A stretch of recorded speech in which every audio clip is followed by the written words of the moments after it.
Right now, the culvert is absolutely the worst idea.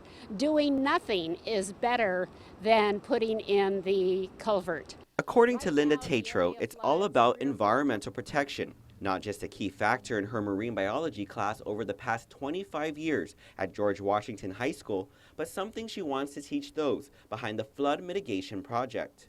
Right now, the area floods 3 or 4 times a year.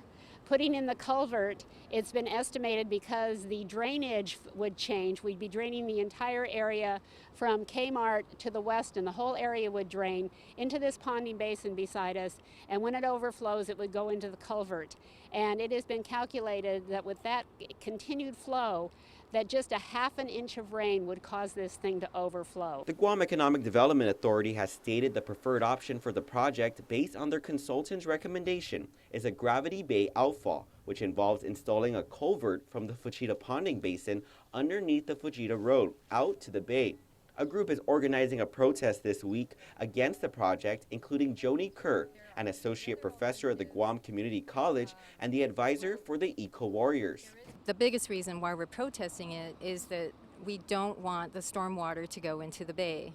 And the stormwater will be filled with pollutants, and it's fresh water as well, which would be toxic to the organisms living in the bay. This would create damage to the reef, and enough damage perhaps that we could see the reef die off in this area. Among the problems they say this culvert will cause include massive beach erosion at Fujita Beach, turning Tumon Bay into a cesspool as the contaminated water may take weeks to flush out of the bay, and the discharge can cause algal blooms, health hazards to swimmers, and even potential die-off of sea life, including fish, in our marine preserve. Tatro, meanwhile, notes that over the summer, Guam had an episode of 10 to 12 inches of rain, where water was pumped from the flooding into the bay. She says as a result, filthy, contaminated, polluted water lingered for days, an experiment of what could happen with this proposal. In the meantime, Gita says nothing has been approved just yet, even suggesting a pause until more feedback is garnered from all stakeholders. A pause. Oh, please. We've got to put a total, complete stop on this project. I have watched things get put on hold. I have watched things be paused.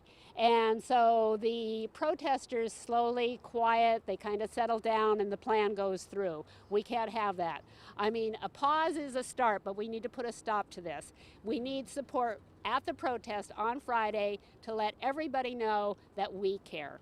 The protest is set for Friday, December 11th from 3 to 4:30 p.m. at Adaloop. Reporting for Guam's News Network, I'm Ken Quintanilla.